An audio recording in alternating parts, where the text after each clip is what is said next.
because this is the Arn show. Ah, So we saved the best for last. You're wrestling Johnny B. Bad for the television title. You lose the encounter in 11 minutes and change. But, buddy, you had 20 minutes notice for this, because this is when Honky Tonk Man says, I'm done. If you remember correctly, when we covered his last match, he didn't want to lose to Johnny B. Bad before. So he pitched a fit about that, and it became a DQ. Now for this one, they want him to lose. He tries to go to Hogan. Hogan says, no, man, I'm not standing up for you with this one. You got to lose. He's already fired up about his deal because he's on an appearance deal and he wants a long-term deal. So he gets mad at Hulk for not sticking up for him. He's mad at Eric Bischoff. He walks out. They look at you and say, Arn, we need you to go in the ring for this match. Do you recall any of that kind of happening, what happened that night in that situation? that's kind of who I was my whole career.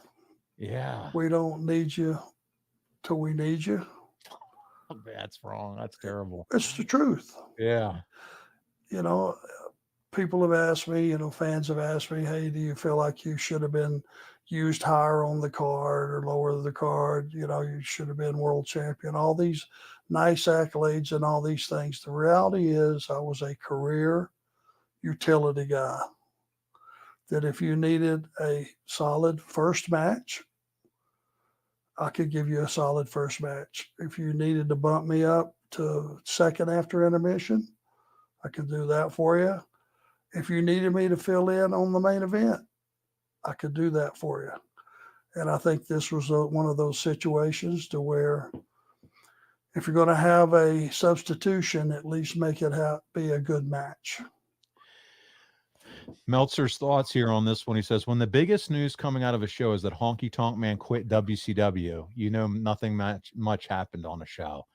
With the exception of a lengthy post-match locker room showdown with Hogan and Vader to set up the February 19th Super Brawl match from Baltimore, nothing on the show was either good or memorable. Arn, overall, it's an easily forgettable nearly 3 hours.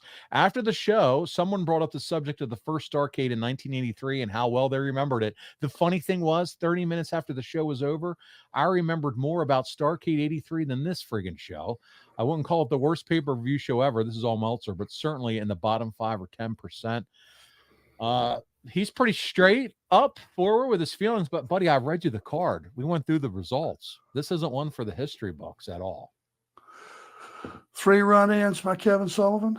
Yeah, Shorty, as you call him. What is it? I mean, how could that ever, in anybody's mind, be the right thing to do?